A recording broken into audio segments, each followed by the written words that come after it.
네, 정치가 있는 저녁 정가는 조혜진 국민의힘 의원 그리고 김영배 더불어민주당 의원과 함께 정치권 소식 짚어보겠습니다. 안녕하세요. 예, 반갑습니다. 안녕하세요. 어서 오세요. 자, 일단 국민의힘 내부 상황 먼저 좀 짚어보겠습니다. 지금 전당대회가 아직도 한 달도 더 넘게 남아 있긴 합니다만 이 당권 경쟁에서 이 마지막 핵심 변수 중에 하나로 꼽혔었던 유승민 전 의원 오늘 이제 불출마 입장을 밝혔죠. 배경 어떻게 보셨습니까?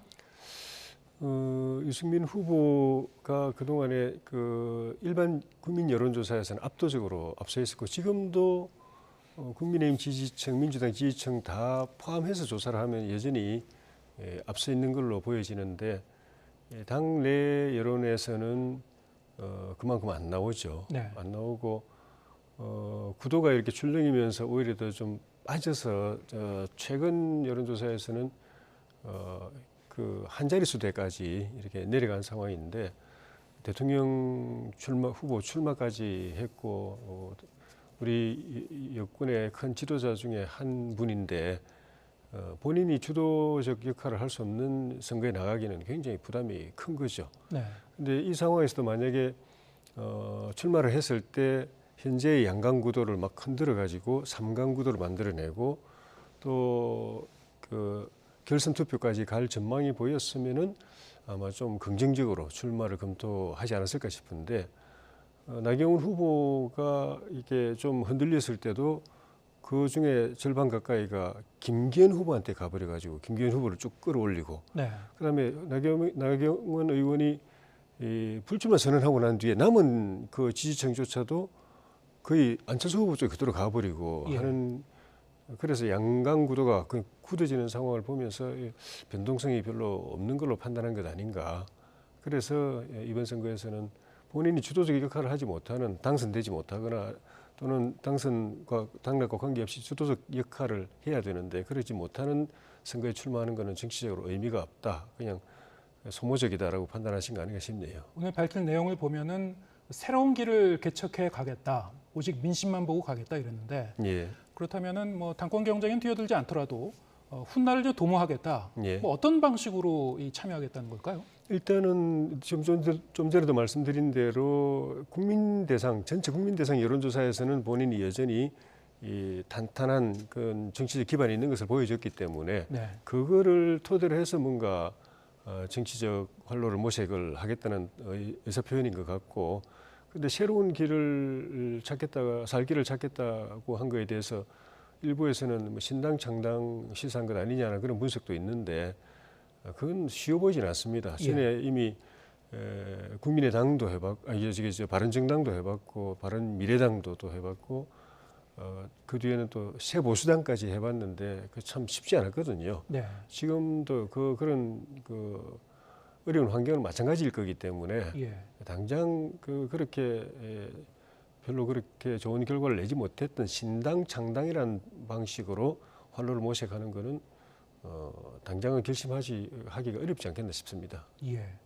자, 그렇다면은 유승민 전 의원 전당대회 이 당권 경쟁에서 빠지면서 나경원 전 의원도 빠졌고 유승민 전 의원도 빠지고 예. 일단 그럼 유승민 전 의원의 이 지지층들은 어디로 갈 것인가? 이게 이제 관건일 것 같은데요. 예.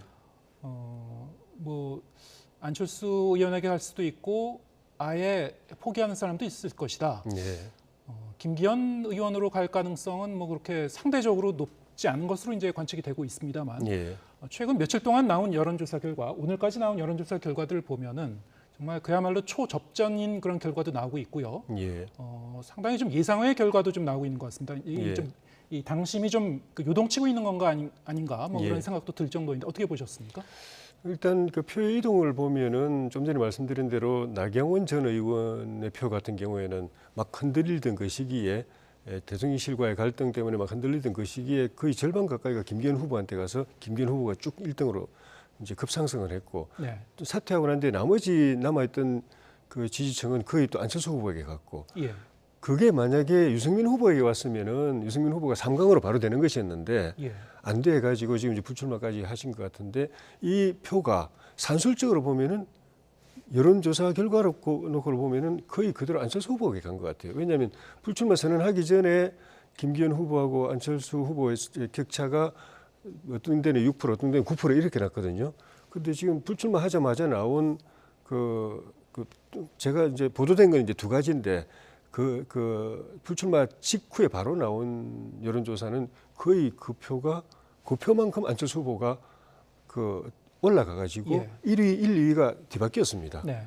그래서 거의 뭐 수평 이동한 거 아닌가 같은 느낌이 들 정도였고 거기다가 또 다른 좀 전에 언급하신 그런 상당히 의외의 네. 여론조사 결과를 보면은 거기다가 이게 좀 밴드웨건 효과랄지 이거 네. 좀 가속까지 붙어서 안철수 후보 쪽에 좀 흐름이 좀 빨라지고 있는 것 아닌가 여론의 흐름이 좀 빨라지고 있는 거 아닌가 느낌이 드는데 근데 이번 저희 선거를 보면서 첫째 하나는 여론의 우리 당내 우리 당 지지층 또 당원들의 여론이 굉장히 변동성이 강하다는 걸 계속 보고 있고 좀 전에 말씀드린 대로 계속 이렇게 구도가 바뀌고 있으니까 또 하나는 역시 우리 선거 때 정치권에서 늘 했던 이야기 선거는 역시 구도다.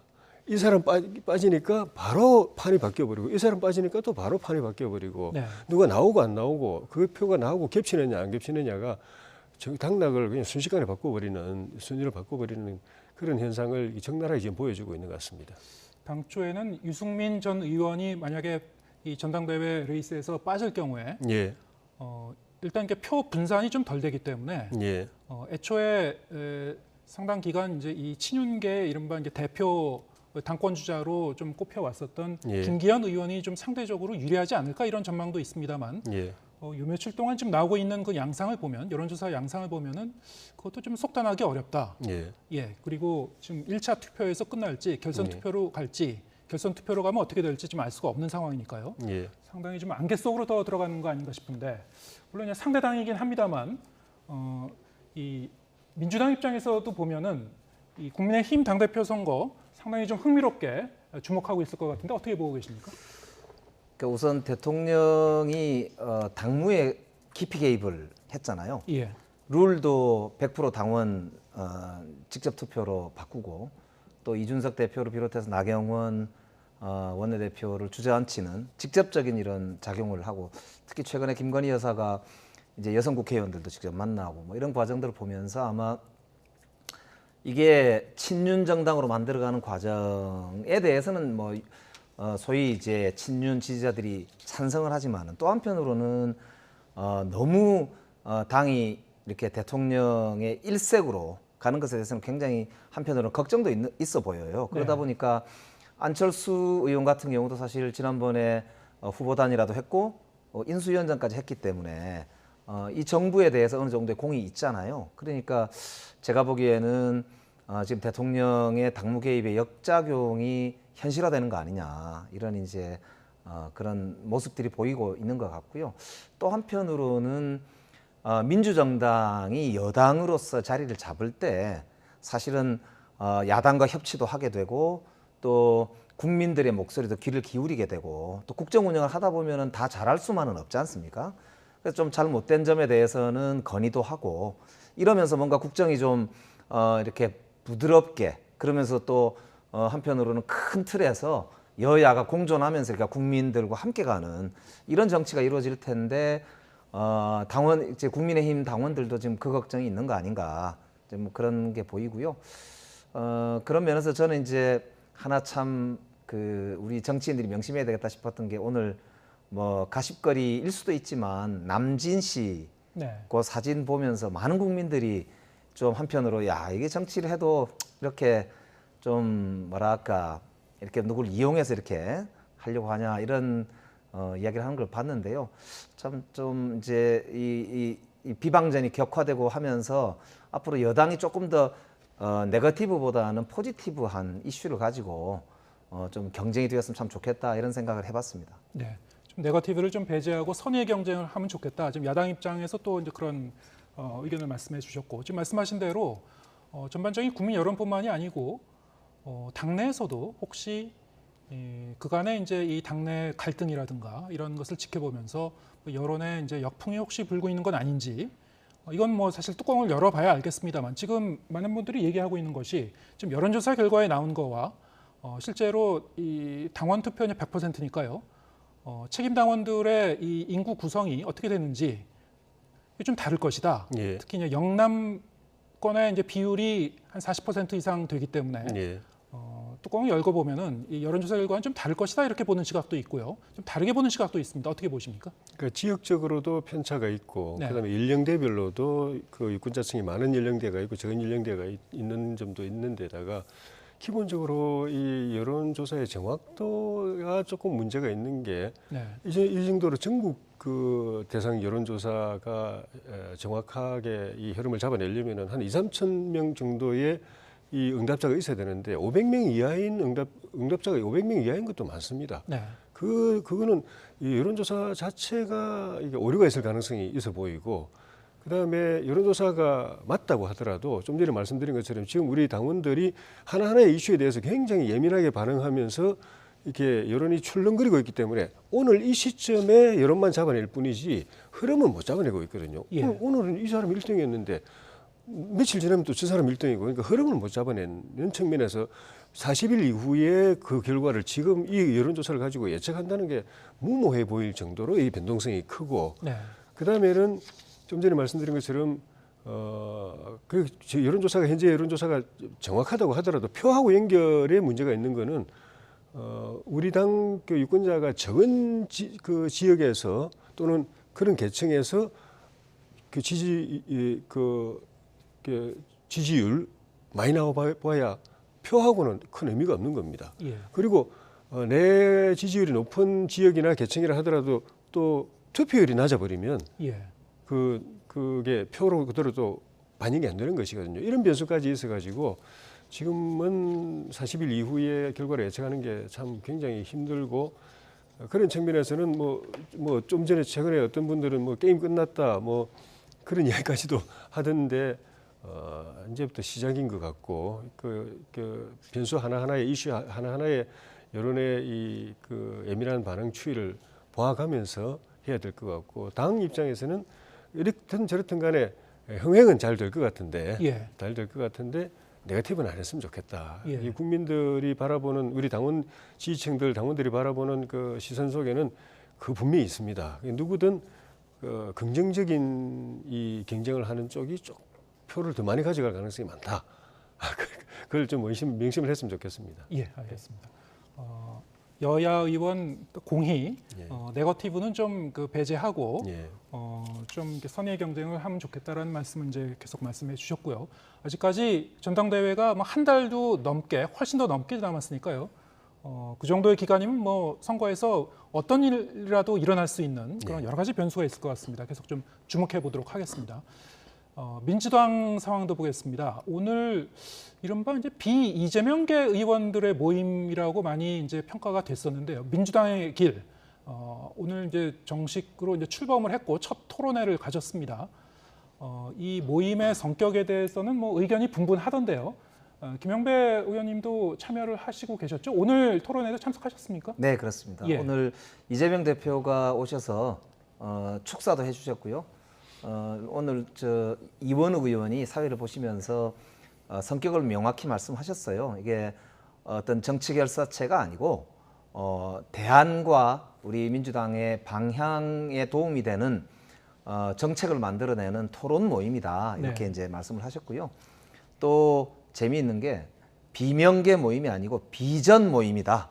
이렇게 이제 규정을 했습니다. 그래서 비전 모임이요? 예, 비명 모임이 아니고 예. 비전 모임이다. 그래서 비전을 많이 만들어내는 모임이다라는 이제 그런 이제 성격 규정을 했는데, 대표도 아까 와서 많이 웃으면서 이 민주정당에서 이런 다양한 목소리와 다양한 비전 작업을 하는 그런 모임은 많을수록 좋다. 이렇게 네. 이제 이야기를 했어요. 그러면서 앞으로 적극적인 소통 의지도 밝히고 다양한 의견을 듣겠다. 다음번에는 한번 같이 토론도 좀 하자 이런 이야기를 했거든요. 그래서 사실 뭐 비명이라고 불리는 그런 이제 분들이 그동안 대선 경선 과정에서는 이재명 대표를 직접적으로 돕지 않은 분들이 좀 많긴 해요. 그렇긴 하지만은 지금은 어차피 이제 야당으로서 함께 길을 가고 있는 것이기 때문에 민주당이라고 하는 정당이 진짜 수권 야당으로 제대로 거듭나는 데 있어서 역할을 하려고 하는 그런 과정이기 때문에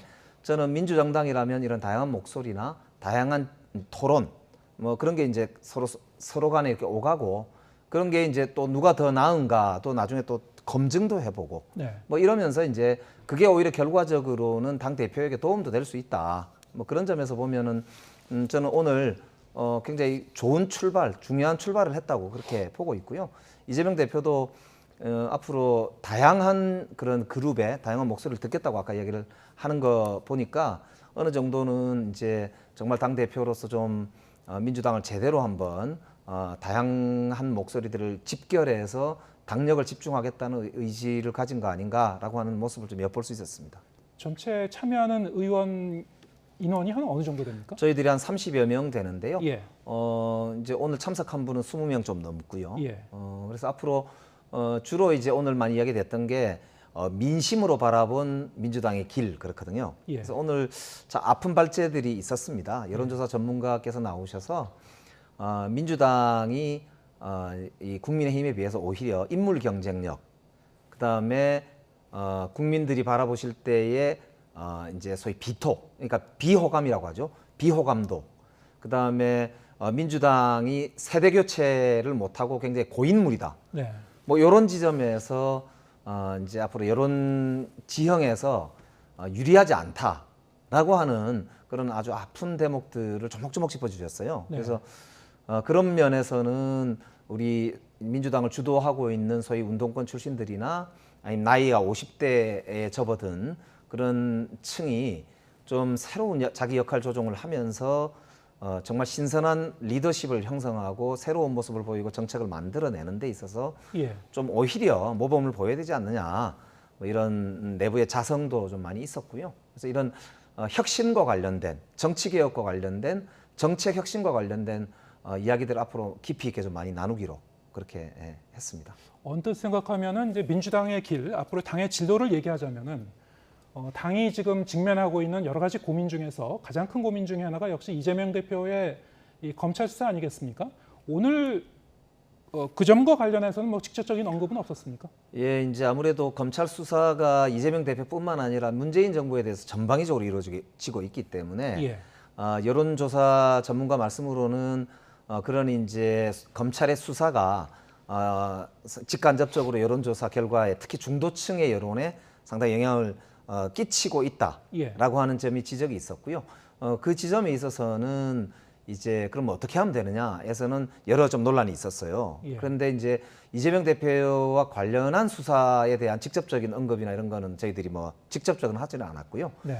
전체적으로 어쨌든 검찰의 이런 짜여진 각본에 따르는 이런 저희 공세들이 예. 결과적으로 우리가 민주당이 분열하게 되는 모습으로 나타났을 때 중도층이 오히려 더 훨씬 더 여론이 빨리 돌아선다. 네. 뭐 이런 데 대한 지적들이 있어서 좀 더 신중하게 우리가 이런 이제 검찰 수사와 관련된 언급이나 좀 대응 이런 걸 질서 있게 좀 할 필요가 있다. 네. 뭐 이런 점들에 대해서도 오늘 좀 점검이 있었고요. 그래서 앞으로 저희들이 이제 이 소위 국민들이 보실 때 우리 지지층과 중도층 중에서도 민주당을 지지할 수 있는 중도층들에게 좀 더 매력적인 정당으로 되려면 이런 이제 여론의 지형을 잘 살펴가면서 우리가 이제 이 방침을 정해야 되겠다. 뭐 이런 그런 토론들이 좀 있었습니다. 이재명 대표는 축사만 하고 가셨나요? 아니면은 끝까지 축사를 계셨나요? 하시고 한 서너 명 정도 발언을 듣고요. 예. 그렇게 가셨습니다. 예. 이재명 대표가 참석을 했기 때문에 더 의원들이 좀 직접적인 언급, 사법 리스크에 대한 직접적인 언급을 하지 않았을 가능성은 있었던 게 아닌가 좀 그런 추측도 좀 해봅니다만 어쨌든 이 이재명 대표가 언론에서는 계속 이제 비명계 이 대표 의원들이 핵심적으로 참석한 그런 모임이라고 이제 보도가 많이 됐기 때문에 여기 이 대표가 참석한 것 자체가 상당히 좀 이채롭다. 이것은 어떤 의미인가? 많이 주목을 했던 것 같습니다. 그죠. 그러니까 앞으로 저희들 민주당도 이제 야당으로서 내부 그런 이제 당내 민주주의를 확립하는 게 오히려 더 당에 활력을 주고 대표 입장에서도 폭넓게 이제 자신의 견해와 조금 다른 견해도 수용할 줄 아는 그런 포용성을 부각할 수도 있는 것이거든요. 그렇기 네. 때문에 오히려 중요한 것은 민주당이 야당으로서 자기 역할을 좀 더 분명히 하고 윤석열 정부의 그런 폭주나 이런 것에 대해서 분명한 견제 활동을 단합된 힘으로 할 수 있으면 그게 훨씬 더 민주당에게도 좋고 이재명 대표의 대표 역할도 오히려 강화할 수 있는 것 아니냐, 이런 점에서는 오늘 출발이 저희들 입장에서도 뭐 똑같은 견해가 아니라 할지라도 저는 나란히 가면서 또 서로가 이렇게 도울 건 돕고 또 다른 것에 대해서는 치열하게 토론하고 이런 이제 건전한 정당 민주주의 문화를 만들어가는 새 출발 아니냐, 이렇게 네. 볼 수도 있다, 저는 그렇게 생각합니다. 알겠습니다. 어쨌든 이재명 대표는 이제 검찰의 이제 추가 소환에 대해서 나가겠다 얘기를 했고요. 뭐 그게 이 다음 주 주말이 될지 다다음 주 주말이 될지 뭐 그건 조율 중으로 알고 있습니다만, 이와는 별도로 민주당이 돌아오는 오는 토요일부터 또 장애 투쟁도 이제 병행할 계획이죠. 국민 보고 대회 형식으로 지금 계획하고 계신 걸로 알고 있는데, 자 여기에 대해서 여야 의원 양쪽의 의견을 좀 들어보겠습니다. 여당 쪽에서는 어떻게 보고 계신가요? 결국 이제 이재명 대표의 당 동원 훈련 같은 네. 당 조직 동원 훈련 같은 그런 느낌을 받습니다. 1차 동원 훈련이 지난번 성남지청 출두에서 또 지도부와 의원들 50여 명이 이제 같이 가게 된 건데, 결과적으로 별로 이렇게 저도 뭐 말씀드렸지만 별로 도움이 안 될 거다. 네. 법리를 가지고 또 사실관계, 혐의 사실을 가지고 다투어야지. 그렇게 하면 할수록 오히려 검찰은 정치적으로 안 밀리기 위해서 법리를 사실관계, 혐의 사실을 더 깊이 파고들고 법리를 더 꼼꼼하게 완벽하게 구성을 할 것이기 때문에 저건 별로 도움이 안 될 거다라고 생각했는데, 그리고 오히려 그 직후에 민주당 여론조사는 좀 더 떨어졌던 것 같고, 네. 그래서 이제 장외로 나가가지고 당원들, 열렬 지지층들을 이제 또 다시 동원해가지고 검찰이나 법원을 압박하려고 하는 것 같은데, 일단은 저희가 볼 때는 지난번 1월 임시국회도 그 소집 안 해도 되는 것인데 또 현안도 없는데, 그러니까 서로 합의할 수 있는 현안도 없는데 그 기간에 혹시라도 구속영장 청구될까 봐서 청구되면은 국회에서 체포영장 기각시키려고 딱 준비한 것밖에 안 됐거든요. 그 한 달 동안 아무것도 한 게 없고 회의도 안 열리고 어제 겨우 마지막 본회의 열어가지고 보통 한 150개 정도 법안을 통과시키는 본회의인데 6개 달랑 네. 통과시키고, 그리고 이제 다시 또 이제 내일 모레부터 또 2월 임시국회를 여는데 2월 임시국회 2월 2일부터 열고 첫 행사라는 게 민주당 입장에서 첫 행사가 이틀 뒤 2월 4일에 장외로 나가는 거란 말입니다. 이것도 결국은 결과적으로는 방탄 국회 임시국회밖에 안 되는 것 아닌가 하는 그런 생각이 들고, 그게 효과가 없을 텐데 네. 생각도 들고, 그래서 국회 열어놓고 밖에 나가는 거 정말 국민들 안 좋아하기 때문에 국회는 국회 안에서 또 할 말 있으면 안에서 하고, 또 당대표는 당대표대로 자기 혼자서 사실관계 또 법리 가지고 검찰하고 다투고 그게 해야지, 이렇게 가는 거는 같은 국회, 같은 또 정당 또 국회의원으로서도 보기 안 좋지만 여론이 별로 안 좋을 것 같아요. 예, 알겠습니다. 국회 자체도 이제 개점 휴업 상태인데 사실상 이렇게 장외 투쟁을 이제 병행하는 것 자체가 여론에 어떻게 비춰질 것인가, 오히려 이 방탄 프레임 쪽으로 이제 더 비춰질 가능성이 높다, 이렇게 이제 비판적으로 보셨습니다. 민주당은 그래도 주말에 이 국민 보고 대회를 진행하고 앞으로도 계속 그쪽으로 간다는 입장이신 거죠? 지금 이재명 대표가 수사에 응하지 않을 것이라고 계속 공세를 했었잖아요. 예. 그런데 이재명 대표가 2번이나 지금 나갔단 말입니다. 네. 그리고 또 부르잖아요. 또 나가겠다고 그랬거든요. 대한민국 역사상 야당 대표가 이렇게 검찰에 한 달도 안 돼서 3번이나 불려나가는 경우가 있습니까? 그것도 대통령 선거 끝난 지 얼마나 됐다고 대통령의 이 후보를 이렇게 1년도 지나지 않아서 검찰이 3번이나 부른 역사는 저는 듣도 보도 못했거든요.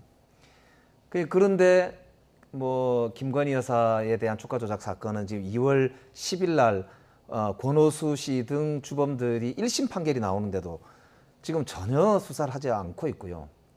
추가적인 지금 이제 주가 조작의 정황 자체도 공판을 통해서 공개될 정도로 이렇게 사실은 사실관계가 거의 명확한 것 같은데도 전혀 수사가 이루어지지 않고 있지 않습니까? 거기다가 지난번 사실은 1월 국회가 공전됐다고 했는데 따지고 보면은 그 이유도 국정조사를 사실상 방해했던 국민의힘 때문에 이게 이제 계속 공전에 가까운 그런 이제 연기 했던 거 아닙니까? 그리고 지금 행안부 장관을 포함해서 전혀 이 정부에서 책임자들이 책임도 지지 않고 있는 이런 현실에서 유족들은 울부짖고 있단 말입니다. 네.